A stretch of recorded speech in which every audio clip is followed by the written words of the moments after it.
It's all about humanity.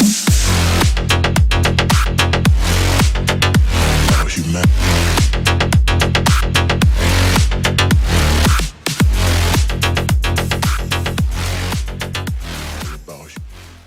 Hi everyone, welcome to GHOSTVAPORCOILS shop. On this video you will see how this lovely baby is made, the anatomy of the bullwhip, how I make it, how my clients need to take care of it, if something goes wrong, whatever, and most of all, how to attach a cracker.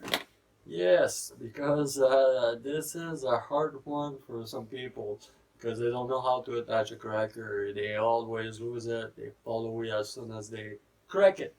So yes, I'm gonna show you how to attach a cracker. Right. So now let's go down to it and let's go look at how it's made. So now we're closer. Now the anatomy of the whip. This here. This is a snake whip. A snake whip doesn't have any handle. This is a bullwhip. A bullwhip does have an handle, and it's hard. All right, and it has a core, and on right here, it's called an English high fall hitch. All right. So now let me show you. You will see like few pictures appearing. Letting you know what it is and how it looks like at the original part. All right, so this is the English high fall hitch. Now what I use to make an handle for a bullwhip, it's usually a nice lovely metal rod like 6 foot long that I cut the length that I want, and when I can't find it, I look for those lovely nails, and they're very hard. Most of the time they're the length that I needed, so it's perfect, and you can't bend those, so they're very hard. And attached to this, I will take some paracord.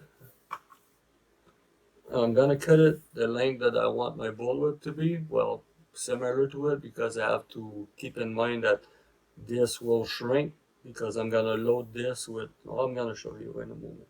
But first, this part here, I'm gonna do from about here to here a knot that is called a whip knot, which is a nylon cord that I'm gonna make a knot which look like a tube, all right, and it's maybe like this long, and I'm gonna bend it in half like this. I'm gonna get my eye right here, and I'm gonna whip this part once again to make it sturdy and attached to it. And 5 inch later, I'm gonna make a little knot just to keep this empty, to create the nice lovely shape that the whip have. So now on the other end, I'm gonna make it just like a little funnel here, and I'm gonna take some pellets. It's like baby gun pellets that you put like in guns. It's very heavy, and I'm gonna load my core, this, full of it. I'm gonna attach this to this. Once it's attached to this and secured, I'm gonna take some rope. I'm gonna whip it all around to make it really tight. After that, I'm gonna take, well, the purists who make whips, they really don't like this, but the reason why I use this, it's to seal the core. All right, to seal the core, to make sure the beads stay where they had. That's why I use this, because this stretch, and when you make it tight, it's gonna stretch on it, and it's good. That's why I like this. And after that, I'm gonna put a layer of tape. It's like similar to hockey tape, or you can actually use hockey tape. It's a material tape that you're gonna coat it all over. Once that's done, it's been rolled with like a cut board. You take a cut board and you roll it. That's what I do with it. And once that is done, I'm ready for the first build. Now, the way those work, the way this shape get done like this, it's by adding multiple layers under this one of braiding. The first belly usually go to about here. I would say about here. The second belly would go about here, and the other one would go there. And that's all depending. This is a 4 foot. Depending on how long it is, the belly goes a little longer. So this is how you get this shape. All right, it's really hard, and in between each belly, there's this staple goes, and this staple goes really tight to keep it like really sturdy. All right, so this is how it's done. And the third belly, it's the final layer, the color the person want, the pattern the person want. So this is how you do this. This is a snake whip. The snake whip, like I said earlier, doesn't have any handle, so it's soft to the end. This is why it's called a snake whip. This little 2 foot, many of you guys probably bought some of them. Those one only have one belly because you need to keep it small, because otherwise it would be too thick and you wouldn't have any flexibility to it. And that's very important. That's why I do this way with this one. And it works really good, but they're made the same way as those one. They have a loaded core. Everything is the same. It has a English high fall hitch. They're perfect. But for now, what's a fall? This is a fall. This part here, it's called the fall. The fall has a little eye right here, as you can see. But this rope is going back in up to here. And for the purpose of this video, I'm going to cut this just to show you how to replace a cracker. All right. So let's say your cracker, it's done. See, this one is way too short. I need to replace it. So what I'll do is I'm going to cut my fall right here. Once this is cut, I need my lighter. What I need is a lighter to light this up, make this cinch. Just 1 second, I'll get the lighter. Now got the lighter. What you do is you take a lighter and you cinch this. You make sure like it's all been melt. So this is gonna fuse together. So this way, this won't go anywhere. And this is your fall. And usually the regular fall, they're usually 1 foot. I can make them 1.5 feet. But the shorter one, you get 1 foot and you just cut it where you want it and you just do this. But this is your fall. Let's see if I have a cracker. Yeah, I have a cracker. All right. Let me show you. This is a huge cracker. But this one here, this is not a cracker. This is how a cracker is made. I just need a piece of line, like a nylon lines, like this would do. And what you do, you put this in a drill, you attach this under a clamp or something, and you just get them twist. And by twisting it, you twist it a lot. So this way, you see, like, it's gonna twist around itself like this. But when it's done really tight, you get something that looks like this. Right, this is a cracker, but this one, that's an extra long. That's a 1.5 foot cracker. That's cool for a very long whip. But I'm gonna use it for the purpose of this video. These part here, you always have to make sure they always cut flush and even, both of them. Always. After a few crack, this is gonna open like a little brush, and this is where your sound come from. and I always manage to get like maybe an inch and a half after the little knot. But this is after the knot, about like a good foot and a half, and that's very long. Most of the time they are about like 1 foot, about this. So now, how you attach a fall. The fall, you put it, this lovely part, you put it through this. I'm pretty sure everyone has figured that one out. There you go. You attach this. But now, for the cracker, that's a little more tricky, because you don't want to lose your cracker, because you can't just tie it like this. All right. So how you do? You're gonna unwind the tip of your cracker right here. That little hole, you're gonna put your fall through it, just like this. All right. So now there's a little simple as this. All right. So what I do is I put my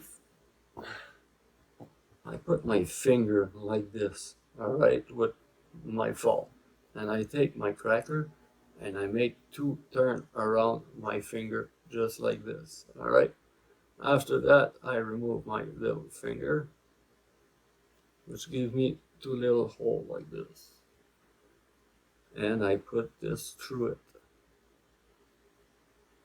You just tight it slowly. You're gonna see like tight.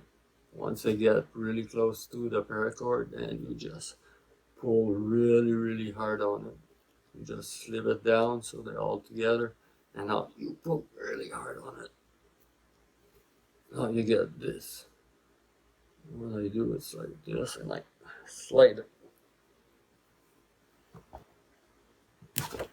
Anyway, you just slide it to the end, and this is perfect. So this is well attached. Something I forgot to talk about, it's this. I'm gonna just remove it for now, just so you guys see better. It's these things. These things here are not for decoration. They're a little bit to protect the English eye, which is under, but this mostly is to repair the whip in case something goes wrong with the whip. You need to repair it. I can undo this part and unbraid until where it's broken and see if it's fixable. But this is why this is there. So don't cut this. This is important. And if you see like this is melted, if you see that goes away, you make sure you melt it to make sure it's hard. All right. So these things, you always have to keep them tight, especially when you have a new whip. After a whip session and stuff like that, make sure to check them out, just because they might get loose. And it get loose and you don't know how to braid, you're gonna have a hard time doing this. So that's why you have to make sure this is well tightened. All right. So this is about that. So now, as for how do you stash it? How do you put it aside? The way that I do it is I put like a tack or a nail on the wall. I just like put my English eye through it, and that's it. I just put it and I let it hang. But when you do that, you're gonna see that your whip sometimes have kinks. What do you do with this? You buy a cutboard. If I have one, yeah. Buy yourself a cutboard. All right. You make a nice spot on the floor where it's nice and clean. You clean it before if it's not. You put your whip on the floor, and what you do is you roll your whip. All right. You put a lot of as much as you can weight on this, and you roll it all over. The same thing as for those little ones. Every whip, you need to roll it once in a while like this. It's gonna keep it nice and straight. If you have a whip that is too long to hang, you can coil it. Even if you don't want to hang your 4-foot or your small one, you can coil it. But when you coil it, sometime after you uncoil it, because I attach this with a Velcro, When you uncoil it, it keeps a little bend to it, and it's really ugly. What you got to do is you take the board and you roll it. That would fix all the problem of straightness you have with your whip. If you get little scratch and material comes out, you take a lighter, you just burn it, and it's gonna fix and heal itself. These things can go in the water. For people that buy this for other purpose and wonder if wax is bad for them, no, it's not bad for them at all, because you can wax those with. Like I'll eventually offer this service that I can wax with, but it's a longer process and it costs money. So that's why I'm not doing it, because it's perfect as it is. When you wax a paracord whip, it becomes a little more like a leather whip. So it's different. But wax is not bad for it. Just make sure you don't stain it, but I mean, you can clean it if you need to. Just make sure you put it in a nice, warm, dry spot to dry, because you don't want it to get moisture and, you know, go rotten. So anyway, thank you for watching this little informative video. Sorry for my accent, I'm French, but this is what you got to do with those lovely whip. If you have any question, make sure to comment below, like and subscribe, and if there's something else you would like to see, mention it, and I will eventually make a video on how to make a fall and how to make crackers. All right, so peace, be safe, educate everyone about these things if they have any question, and most of the time people are intrigued into it. So enjoy it, and see you next time on another video. Peace.